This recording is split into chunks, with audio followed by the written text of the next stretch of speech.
local computer. Okay, so this is Sunday, February 7th. We are in Human Resource Management, and we're here talking about the paper and the forthcoming presentation. And I know a lot of people have struggled to kind of wrap their minds around what is an appropriate topic for this. And it's important to understand that this is not a research paper. You're not explaining something to me and telling me how to step-by-step accomplish something. It's not even really a persuasive paper where you're trying to convince me of your position. Now, there certainly is some persuasion in this, but this is an analytical paper.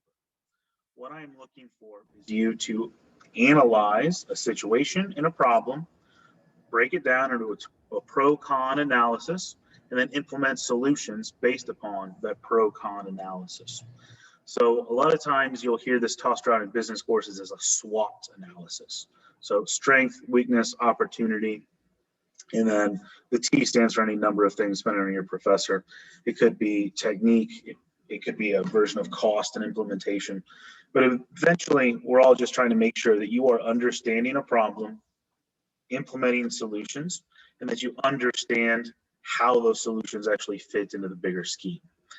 And one of the struggles I'm seeing with a lot of folks interacting with them is they are wearing their employee hat. They are thinking like an employee of the company and what they would like to see, as opposed to working in the HR department for the employer, wearing that hat that's trying to make the company stronger. Now, for example, one of the issues that's come up a lot is people are worried about employee turnover. Like, oh, I want to fix employee turnover. That can be great, but some companies don't care about turnover. Companies like UPS or Amazon, they are expecting employees to come and go very quickly because the work is hard. The benefits can be high in certain respects, but they aren't designed to be long-term benefits. But those employers expect their normal employee is only going to last 6 months. And in UPS, it's a season, right? That they're looking for holiday help. They're going to work the hell out of you while you're there. They're going to give you quite a bit of dollars per hour, but you're not getting benefits. There's no retirement plan. We're not matching 401ks. Get in, get out, get paid, and then leave us alone. And that works for that business model. And there are always new employees, an employment pool to tap into. So they're not worried about turnover. But let's say you are at a company where you do care about turnover. It's a knowledge company, it's a service company where that long-term experience is going to pay off. Turnover is a symptom of a deeper problem. People leave for a reason, and it's up to you to figure out what is that reason. You know, it might be that there's no management track. It might be that they are stuck. Once they're in their initial role, that's where they're at for the next 20 years. It could be that the company is not competitive with pay with other similar companies in the area or the region. It could be that the employees just don't feel like they're supported by management because they're left out on an island in terms of skills or assignment, whatever. And that's kind of the fun part of this. And I also understand a little bit of the difficulty is you got to make up what that problem is. You know, most students are taking it from their real lives, their real companies, tweaking it a little bit to make it fit the assignment, but you can make up anything you want. And that's why I shot around that list of other paper topics people have used in the past that are very appropriate and work very well. So part of this is also understanding how I'm going to grade this. And so I'm going to share my screen here.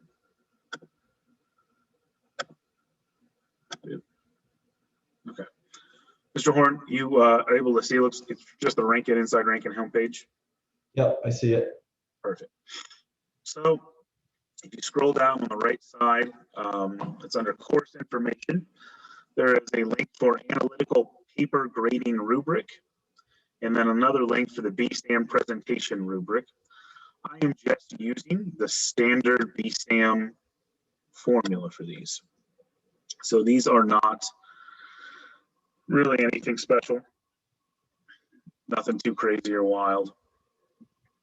Also, if you scroll down to the bottom of this page, it will also give you some links for paper formatting for your for proper MLA formatting tips, how to do a works cited page. There's some library resources if you need to do some research. Those are minor issues, but still important to understand how to do.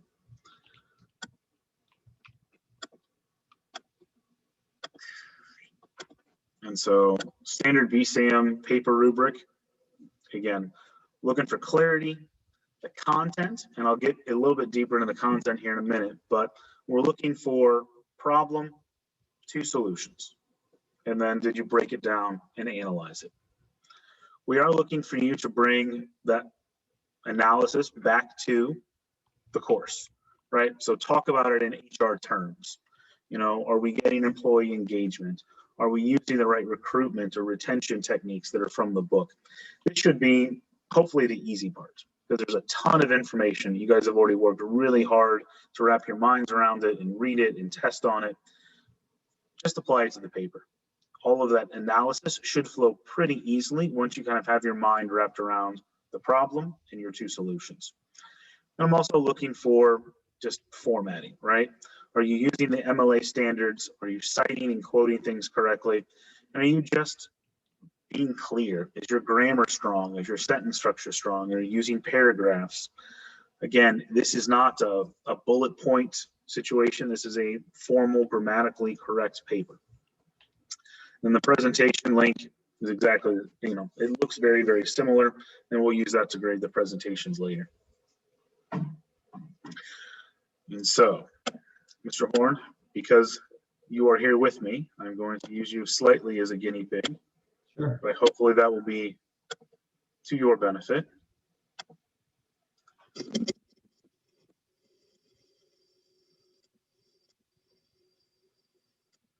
The next assignment we have kind of on tap is this outline.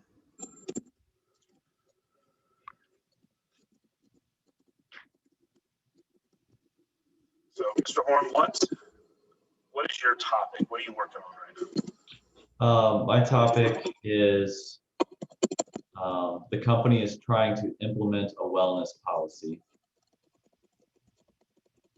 And I'm specifically focusing on employee buy-in. I love that. Interestingly enough, it's the #1 problem with company wellness programs. Is everybody says, "Oh yeah, that sounds great, company wellness," but then nobody wants to do it. No matter what is picked or what is selected, everybody's like, "Oh, that's not what I want." Part of that is because they got to get off their butt and do stuff to take advantage of it. But part of it is everybody has a different idea of what wellness looks like. All right, so solid topic, easy to jump into from there. Okay, so then Mr. Horn is going to explain some details of that. And so what is your first solution on that, Mr. Horn? I haven't gone into solutions yet. I have an outline of what the paper is going to look like in the solutions section, and that there should be 2 there, but I haven't done the research to figure out which 2 solutions I'm going to argue for.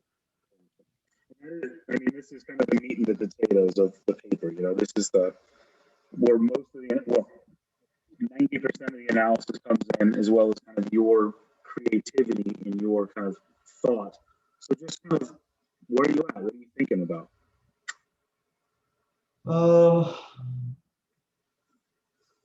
I think maybe one solution to increasing company employee buy-in would be offer incentives like healthy freebies for like healthy food items or something like that that employees could sample for free. So more of like we are going to start presenting healthy options, whether you take advantage of it or not. They're here and they're free, so why don't you do it? Sound about right? Offer free, low cost. Yeah.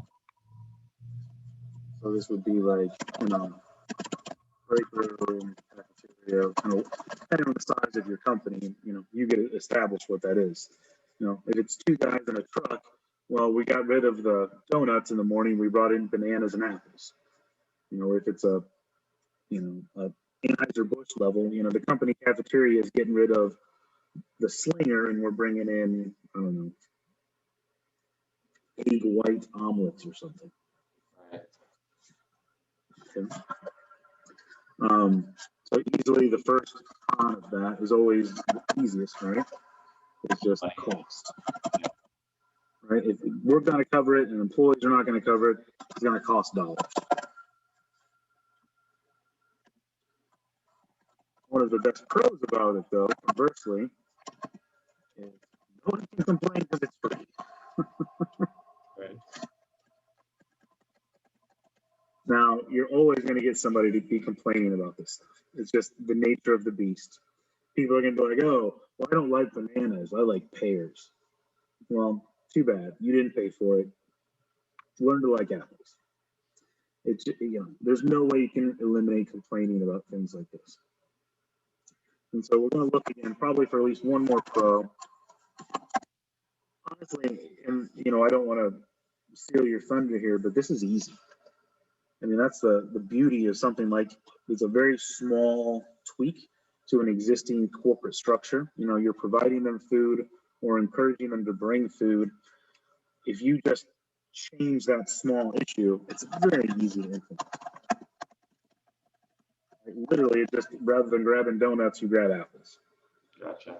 And you put an HR policy about what's acceptable to bring to meetings versus what's kind of foreboding at meetings. And there's a lot in terms of like trying to turn a battleship or even a two-man company. There's a lot to be said for easy implementation.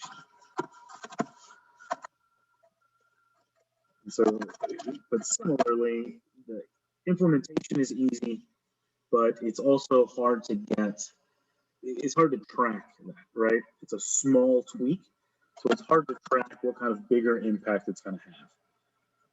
All your employees might have had apples and bananas at the morning meeting, and then they went out and just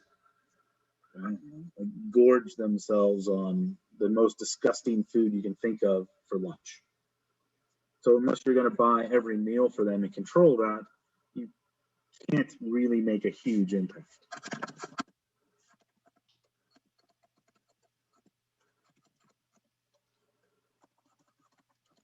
And again, it comes back to that employee outlook. So, love it. And one of the things I think it's important to note is these solutions don't have to be groundbreaking. We don't have to completely change the entire culture of the company or society in offering these solutions. A lot of times an HR policy is a small tweak. We're trying to get that 1% or 2% improvement out of the company, but over time, over years, over thousands of employees, it begins to make exponential difference. Okay. So second solution, what's on your mind? I guess maybe a less concrete solution, but something that would probably, kind of what you were talking about, be a sort of long-term solution that could work over time is training the managers to foster that culture of wellness in their individual departments, something like that. Okay.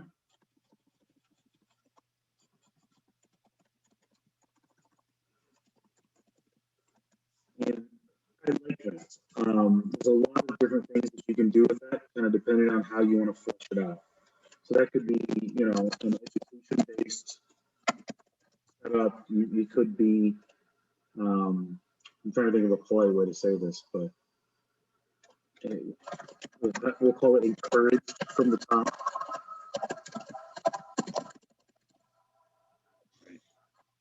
One of the ways that you can also incentivize that, and a lot of company wellness programs implement this regardless of kind of what policy they're implementing. But if there's essentially a monetary reward for achievement, it's not like they're paying them cash necessarily. It usually is an insurance discount. So, for example, if the company is paying 25, or you're paying 25% of your healthcare premium, and the company picks up 75. If you hit so many points in a program, or you check so many boxes, or you're so consistent, again, however you structure it, all of a sudden they'll pick up an extra 5%. So you're saving that 5% premium, over and over and over. I mean, again, it's small, but it incrementally adds up, and it can be a big shift again in that culture of like, this is kind of expected because we're going to save that 5%. That might be $50 a month, but over a course of a year or a career, it's a big deal. Questions about any of that? Sorry, your audio kind of cut out there for a second. I was saying, any questions about any of that? Not so far. One of the questions was, since my topic is about employee buy-in, at what point in the paper and how much of it should I be talking about why buy-in is important? Or should I be talking about that at all? No, it is going to be important. So I think it probably is your second or third paragraph. You're going to literally take that head on, right? Like, why buy-in is important. And so overall, what we're looking for on a more general stage is, why is this problem important? It's not about just replacing the Twinkies in the company vending machine with something. There's a problem that HR has to address. We got to have a policy shift. So why is this important? So for you, you're going to be talking about, why is buy-in important from the employee level? I mean, again, it's sometimes painfully obvious, but like, wellness doesn't work and the company is spending time and money and nobody cares, or it causes more complaints or more problems.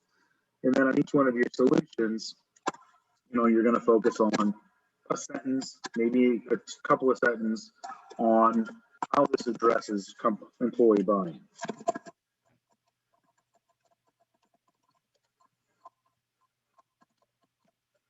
So again, like solution one, it's pretty simple. They do it or they don't do it. It provides very little basis for them to complain. It also provides very little impact, though, in terms of their buy-in. That it's easy. The hurdle for them to get on board this train is very low, but the impact is also very low. And again, that might be all you're looking for to move the needle, or it might be the most practical, but ultimately it's not this, huge shift you're looking for. In solution two, I think it's a, same thing. You're going to see a much bigger shift, right? And one thing I think is interesting about any cultural shift, when you're trying to be a healthier workplace, more efficient workplace, a friendlier workplace, somebody's going to stand out. Somebody's going to be that person that complains, causes problems. They're probably complaining and causing problems in lots of areas in the company. It's not like they're a great employee in every other aspect, but now you ask them to eat some fruit and they lost their mind. So it can be a great opportunity to expose some problem employees. Sometimes that lack of buy-in just means they're no longer employees. You're not necessarily firing them for not jumping the wellness program, but there's a conversation about, hey, this is a culture change, or this is the culture our company is taking on. Maybe it's not a great fit for you anymore. And, there's lots of ways to have those conversations, a positive manner that, really aren't the focus of the paper. But I think that's actually kind of a pro. It's a little bit of a weeding out of problem employees. And again, not to steal your thunder too much here, but, any kind of reward system is always great for buy-in. You're never going to get 100%, but you're going to get a certain percentage. You can be as creative with that reward system as you want to be. But again, it all comes back to, how did this address employee buy-in?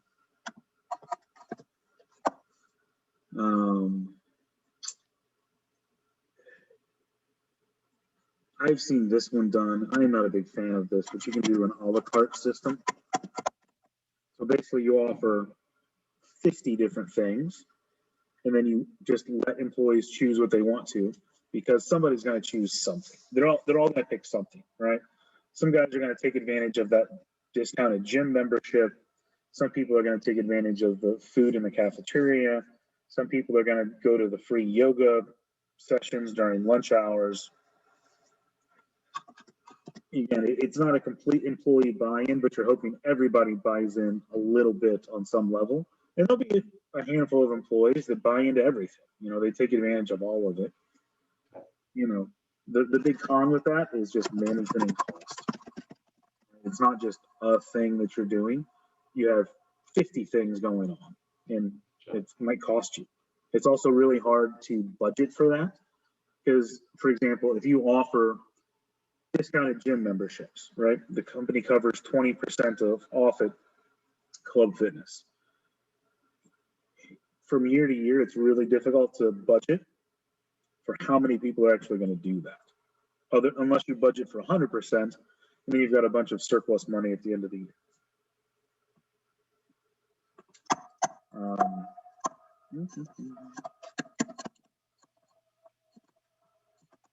But again, so these would not necessarily go into your outline. I'm just kind of throwing ideas out there. So you would just have the two solutions, and you have implementation. Which one? And kind of walk us through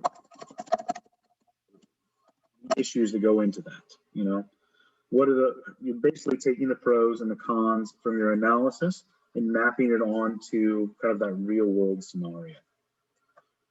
Is it just about replacing donuts and bananas? Okay. Who's in charge of getting the bananas?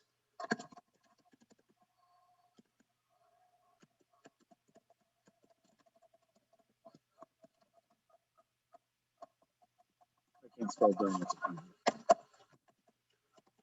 And then how do we address, again, employee buy-in to that system? You know, are we just shooting out an email, or is there a memo that goes around? Do we give everybody a banana with a bow on it and help them celebrate this transition to health? Who knows? Whatever. This is where you can have some fun with it and get creative. All I'm really looking for in terms of the paper is that you thought about it. So that's kind of the nice part of this paper, is that a lot of this can be you. It's your own thoughts, it's your own analysis. Most of the time, you're not going to be wrong. You might be a little off base. It could be improved. I'm not looking at those things. I'm just looking that you went through the analysis. You know, there's certainly some things that fall on the list of wrong ideas, but it's a pretty short list. And then once you implement it, you just need a conclusion. Or conclusions. Tie it all together. You know, it literally could be as simple as, hey, we're going to do this cultural shift because we're going to get the biggest impact. We're going to move the needle the farthest. We're going to improve the lives of so many people. We're going to, again, part of the pros of all of these, and you could probably even address this in your initial paragraphs, is the ultimate pro. You have people working more. There's fewer sick days, lower insurance premiums.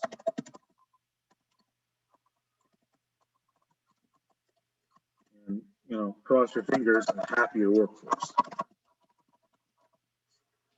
So, you know, there's lots of studies about how healthier people are happier people, especially when somebody is being supportive of that lifestyle.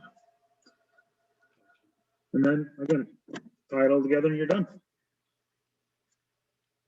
So in the implementation also, I think you had mentioned in one of the emails, in the implementation section, you would want to compare the solutions and, like, you know, I guess weigh out the pros and cons against each other on the two possible solutions that you outlined before.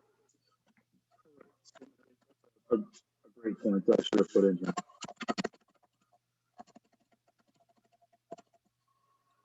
So when I talk about that implementation, right, like walk us through that implementation, that's generally what I'm talking about. Why are you picking one solution over the other?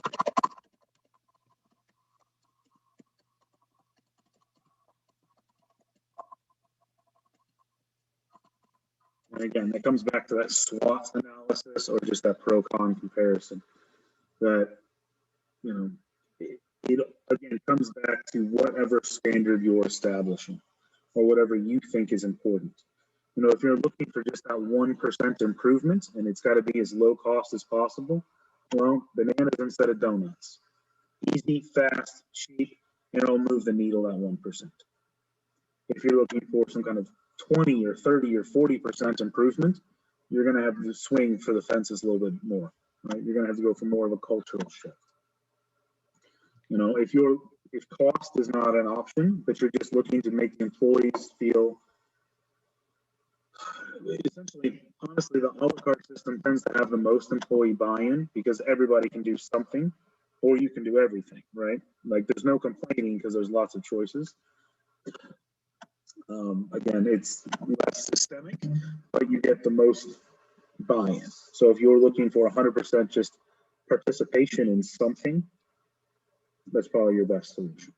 But again, the fun part, the easy part, is you get to establish what that standard is. And I honestly, I don't care. I'm just there to look at your analysis against that standard.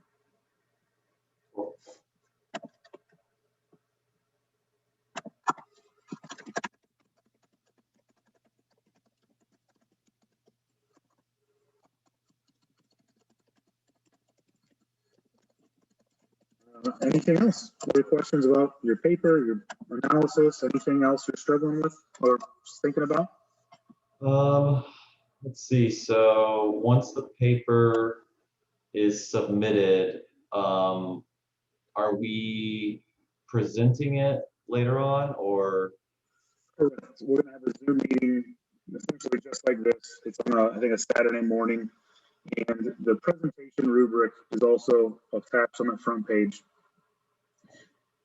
Your presentation is essentially this part where you talk about the topic, the problem, what's important, or why it's important to you, and you're really going to go through one solution. You know, mention, hey, there were 3 solutions I looked at. Here they were low cost, low cost offer free options, do a whole cultural shift, doing an a la carte system, an award system, but the one we went for was solution 1. And then walk us through the pros, cons of solution 1. So you're really only going to get real deep. We're not going that deep. You know, we're looking for like a 3 to 5 minute presentation on one of the solutions. And then again, give us that conclusion of how that solution ties back into your goal and fixes the problem. Okay. That's really kind of the biggest issue that I think a lot of people miss when they're going through this analysis, is they forget that they're supposed to be fixing this problem. You know, and this is not a company ending problem. It's just, this could be better. We're looking for improvement. You know, in your situation, yeah, we want our company to be healthier and better, right? Fewer sick days, lower insurance premiums, but nobody cares. So that's, yeah, it's a problem. It's not an earth-shattering problem, but it's definitely one that HR can fix. And again, incremental changes can make huge differences, you know, as things go.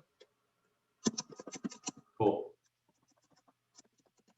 And then the only other thing that I had a question on about today's meeting was, obviously you're recording it. Is this outline that you're creating right now, like this Word document, can that be emailed to us, or? Yeah, I'm going to email it as soon as we get off the Zoom meeting. So it'll take probably about 30, 45 minutes for the video to render. I'll put that up on YouTube, shoot everybody the link, but I'll email this document you and I just worked on together to everybody so they can kind of see. So cool. This is what this is what it's supposed to look like. Awesome.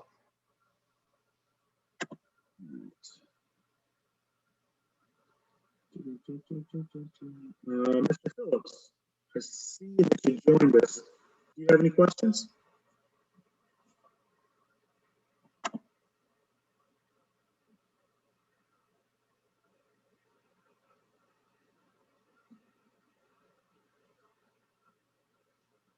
Okay, maybe Mr. Phillips is just listening in. So Mr. Horn, anything else? No, that's it. I appreciate you taking the time to do this Zoom call and explain more so that, you know, we can get the paper done as well as possible. You're very welcome. Like I said, I'm here to help. I'm a resource, so feel free to call, email, whatever. You know, I don't text message, but which seems really strange to some people, but it's definitely better having conversations over a more robust medium, I think. You know, the quick text message doesn't really address these things very well. All right, well, Mr. Horn, enjoy the rest of your weekend. Hopefully you're, I don't know if you're into the Super Bowl or not, but there's some opportunities I hope for you to get together and enjoy yourself. Yep, I'll be watching. So yeah, enjoy it as well. Okay, and we'll see you again here in a couple weeks. All right. Take care.